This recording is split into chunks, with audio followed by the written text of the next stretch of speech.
আল্লাহ রাসূল সাল্লাল্লাহু আলাইহি ওয়াসাল্লামের কাছে একজন সাহাবী রাদিয়াল্লাহু তাআলা আনহু এসে বললেন, ইয়া রাসূলুল্লাহ, গত রাতে আমি কোরআনুল কারীম খুলে আমি কোরআন তেলাওয়াত করতে শুরু করলাম।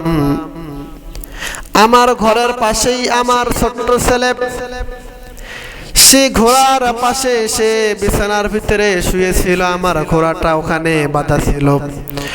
আল্লাহর পয়গম্বর আমি যখন কোরআনুল কারীম খুলে সূরাতুল বাকারা তেলাওয়াত করতে শুরু করলাম, তখন দেখতেছি যখন এই কোরআনুল কারীমের সূরা বাকারা তেলাওয়াত করি, তখনই আমার ঘরের বাঁধা ও ঘোড়াটা এত জোরে জোরে লাপাইতে থাকে। পয়গম্বর আমার বড় ভয় হয়, আমার বড় ভয় হয় আমার সন্তানের পাশে যে ঘোড়াটা লাপাচ্ছে, ওই ঘোড়া যদি বেশি লাফার কারণে আমার সন্তানের বুকের উপরে পাড়া দিয়ে দেয়, আমার সন্তানটা মারা যাবে।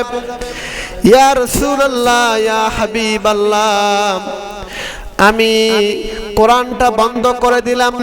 কোরআনটা বন্ধ করে দেওয়ার সঙ্গে সঙ্গে তাকায় দেখি, ইয়া রাসূলুল্লাহ, ওই ঘোড়াটা আর লাপায় না। আমি আবার কোরআনুল কারীম খুললাম, আবার কোরআনুল কারীম খুলে আমি কোরআনুল কারীমের সূরাতুল বাকারা আবার তেলাওয়াত করতে শুরু করলাম।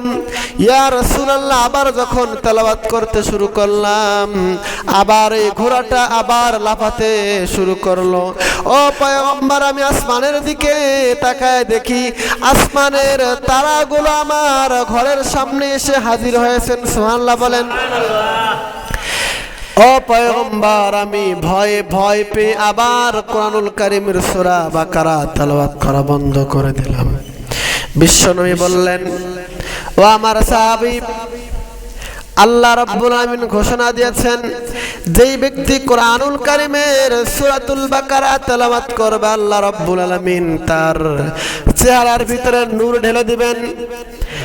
ও সাহাবী, তুমি যদি রাত্রি থেকে নিয়ে সকাল পর্যন্ত সূরাতুল বাকারা তেলাওয়াত করতা, তাহলে সকালবেলা আল্লাহ রাব্বুল আলামিনের অসংখ্য ফেরেশতাদেরকে মানুষ দেখতে পাইতো।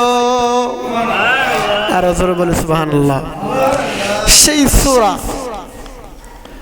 সেই সূরা বাকারা আপনাদের সামনে তেলাওয়াত করা হয়েছে। সূরা বাকারা হচ্ছে কোরআনুল কারীমের সবথেকে বড় সূরা, সবথেকে বড় সূরা।